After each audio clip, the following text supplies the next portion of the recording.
sa umaga. Nandito, Panginoon, ang iyong mga anak. Nagpapahayag. Nagtitiwala. At nagsusumamo sa iyo, Panginoon. Iba't ibang problema nito, Panginoon. Subalit, sabi mo nga, ikaw ang Diyos na makapangyarihan sa lahat. Kaya kung ano man ang mga problema ng iyong mga anak, ito'y alam mo. At alam mo ito kung paano susunod. Maraming nag-request, Panginoon, na nais nilang maging milyonaryo sa kanilang mga negosyo, sa kanilang mga trabaho. Panginoon, kami naniniwala na ikaw ang Diyos na napakayaman na kaya magpala sa iyong mga anak.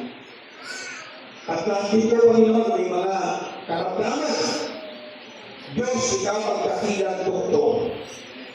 Kaya mong gamutin ang iyong mga anak sa pagitan ng iyong kapangyarihan, bagaman pinagamit mo rin ang mga doktor at ang mga herbalist sa iyo. Ikaw ba ang gumawa ng paraan upang sila'y gumaling sa kanilang mga karamdaman? At pagka kapatiran namin na may prayer request na unspoken, Panginoon, alam ko, batid mo ang mga problema nila at ano ang kanilang mga nasa puso. Panginoon, hibuin mo ng kapagpalang kamay ang mga anak ko. Sagutin mo, Panginoon, ang mga panalangin nila, Ama. Ilisin mo ang aming mga puso upang maging talisay ang aming mga panalangin.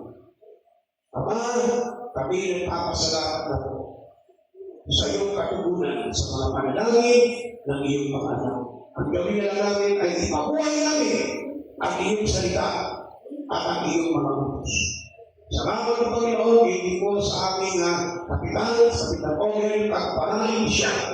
At ang mga dalagang mga kaibigan, mga constituents ng barangay nito, pagpanahin mo sila, naway lalo silang maging malapit sa iyo, Panginoon. Kausapin mo ang mga tao ito, mga kaibigan namin ito upang sila'y magkaroon ng kaliwanagan sa pananampalataya sa iyo, aming Ama.